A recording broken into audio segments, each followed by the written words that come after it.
študentských spoločností Junior Achievement Slovensko je vlastne veľtrh príležitostí.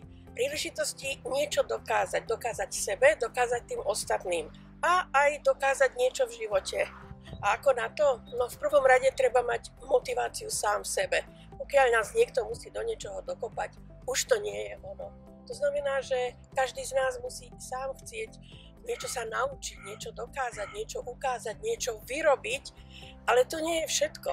Potom tu treba ešte aj splniť tú druhú časť a to má dosť vytrvalosti, dosť schopností, schopnosť možno aj niečo obetovať, niečoho sa vzdať, aby to, čo si zaumienime, aby sme s tým vedeli prísť do cieľa.